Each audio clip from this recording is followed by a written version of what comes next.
Do as I say or get lost, my girlfriend screamed, trying to control my money. I just smiled, packed her bags, and threw them on the lawn. 3 days later, her mom called me crying. I, 32M, Liam, always thought of myself as a patient bloke, tolerant, perhaps excessively so at times, but everyone has their breaking point, don't they? Mine came when being yelled at about my money in my own flat. My girlfriend, Gemma, 29F, and I had been together nearly 2 years. The first year was brilliant, passionate, and fun. Gradually, things changed. Small remarks about my spending became demands. Her contributions to our household dwindled, while her expectations skyrocketed. We didn't share bank accounts. I'd learned that lesson years prior. This was my place before she moved in 8 months ago. We'd agreed she'd cover groceries and utilities, while I handled the mortgage and larger expenses. Seems fair, right? Except suddenly, utility bills were a bit much and groceries became basics, unless I chipped in for her fancier preferences. Meanwhile, she'd hint about needing a new laptop, designer handbag, or weekend breaks she expected me to fund. Last Friday pushed me over the edge. I received a decent bonus from work and mentioned it casually, thinking we could replace my aging telly or boost my savings. Gemma's eyes lit up. Oh, amazing! You know that spa weekend Nicola mentioned? We absolutely have to go. And I saw this stunning necklace online. I tried redirecting. Hold on, Gemma. I was thinking something more practical. Maybe save most of it. Her expression shifted instantly. Practical? Are you serious? You get extra cash and your first thought isn't treating me? What's wrong with you? It's my bonus, Gemma. We can discuss doing something nice together, but I'm not spending it all on a whim, and definitely not solely on things you demand without a proper conversation. My demands, she scoffed. It's about us. Don't you want me happy? Don't you want me to look good? Your colleagues' partners have lovely things. This isn't about my colleagues, I stated evenly. This is about respecting my finances and making joint decisions. That's when she lost it. Proper shouting, accusations of selfishness and ingratitude, how I clearly didn't love her if I wasn't ready to spend my bonus on her desires. It culminated in the classic line, delivered at maximum volume. You'll do as I say with your money, or I'll get lost. You choose. Something inside me just clicked. No shouting back, no fury, just stark clarity. This wasn't a partnership. It was a hostage negotiation with my bank account. I met her gaze directly and smiled, a small, tight smile. All right, I said very quietly. Then I walked into the bedroom, retrieved her suitcases, and began packing her clothes, shoes, and makeup bags. I was methodical, folded some items, stuffed others, collected her toiletries.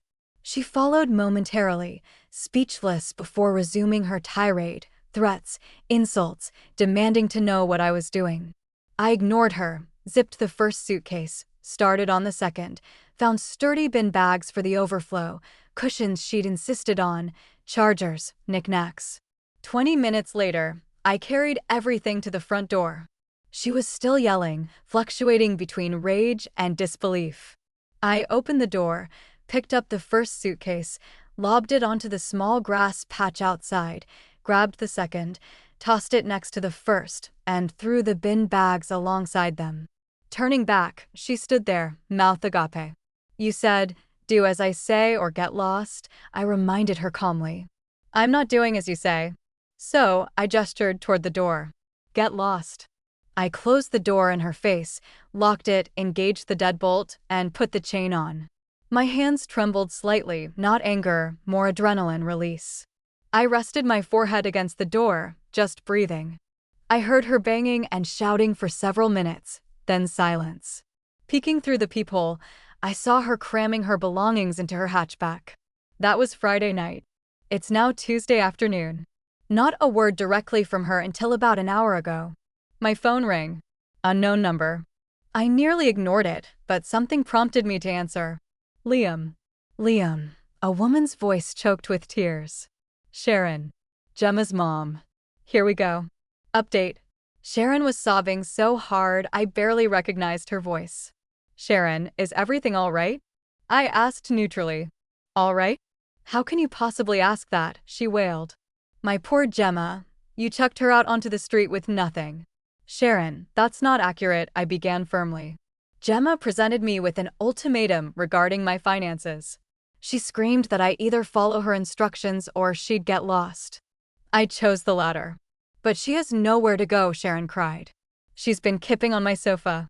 She's heartbroken. You treated her like dirt.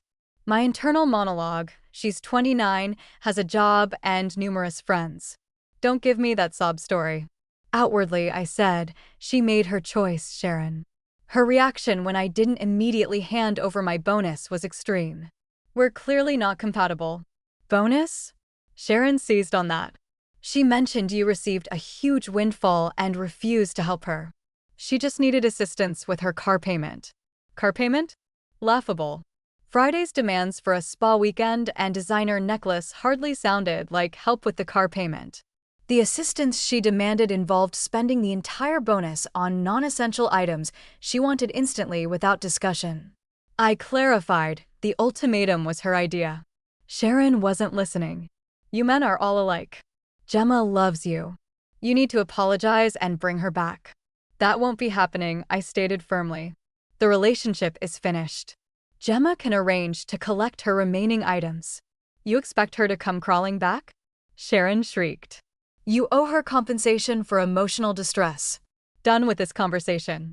Sharon, my decision is final. Goodbye. I ended the call. My phone immediately erupted with texts from Gemma, oscillating between furious, "You'll regret this," and pleading, "Baby Poles, call me. We can fix this." Interspersed were texts from Sharon calling me various names. I blocked both numbers. Then things got stranger. Tuesday evening, an email alert, an attempted $500 gift card charge on my Amazon account, declined thankfully. Guess who is still logged in on their device? I immediately signed out all devices and changed passwords. Wednesday morning, my letting agent called. Someone matching Gemma's description had phoned, claiming to be my fiancé needing emergency access to my rental property because of a leak.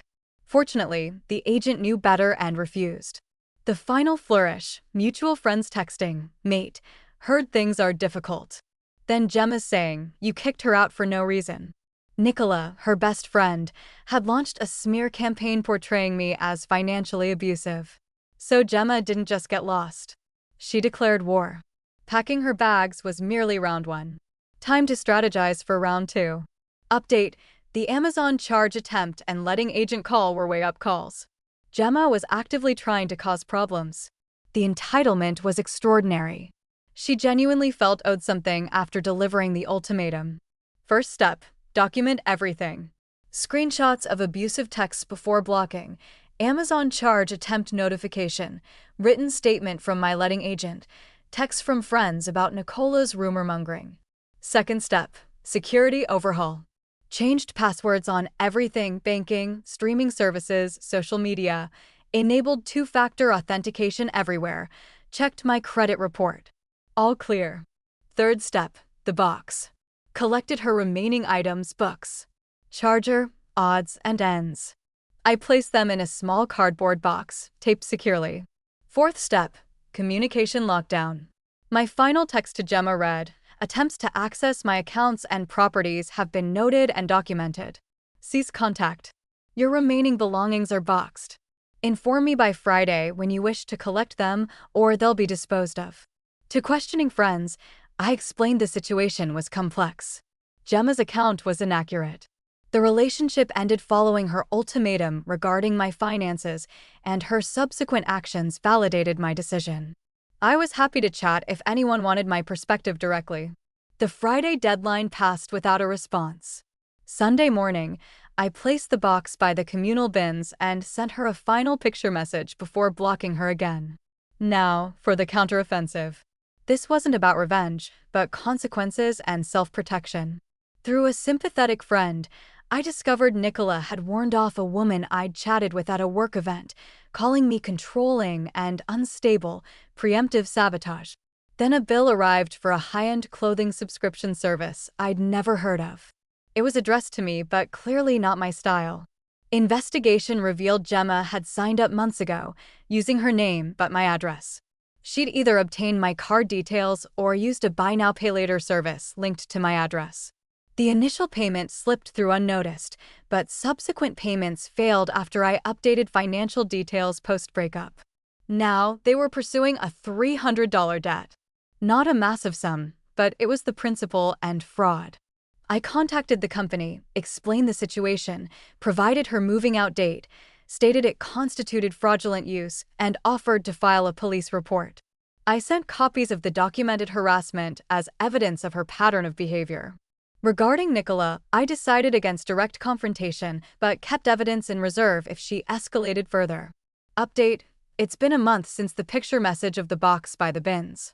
The silence from Gemma, Sharon, and Nicola has been profound and extremely welcome. The subscription company confirmed the charges were fraudulent. They removed the debt from my name and would pursue Gemma for payment. That $300 lesson in checking statements cost her, not me. The rumors fizzled out unexpectedly. Apparently, Nicola has a reputation as a drama stirrer. After badmouthing me to a few more people, someone challenged her about her intense investment in my breakup. Another person confirmed she was spreading malice. Word got back to Nicola, and she withdrew, likely embarrassed. And Gemma? I've heard snippets through mutual friends. Living with Sharon isn't the supportive haven she envisaged. Sharon isn't pleased about hosting her unemployed, 29-year-old daughter indefinitely, especially one now attracting debt collectors. The poor, heartbroken Gemma facade wore thin quickly when confronted with her entitlement 24/7. There was no dramatic confrontation, just the slow, grinding reality of consequences. Gemma attempted financial control, failed. Tried manipulation, failed. Attempted fraud, failed and now owes money. Tried using friends to attack me, failed and damaged those friendships. She received silence, blocked numbers, and the mundane repercussions of her choices. Was it satisfying? Yes, in a quiet sense. Not explosive revenge, but watching a poorly constructed edifice collapse under its own flaws. She craved drama and control. She received indifference and bills. Do I feel bad? Occasionally, a small pang of sadness arises that someone I once cared for revealed such a character. Then I recall the screaming, the demands, the attempts to defraud me, and the feeling dissipates. I used part of that bonus to buy myself a new television. Set it up, ordered a takeaway curry, opened a beer, felt good, peaceful. Moving on now, focusing on work, reconnecting with friends Gemma had subtly isolated me from, enjoying the absence of financial arguments. Life feels lighter. Perhaps I'll date again eventually, but not for a while. I certainly know which red flags to watch for now, especially the ones screaming about money. So, that's the tale. No grand Hollywood conclusion. Just an ordinary bloke reclaiming his peace after dealing with truly next-level entitlement.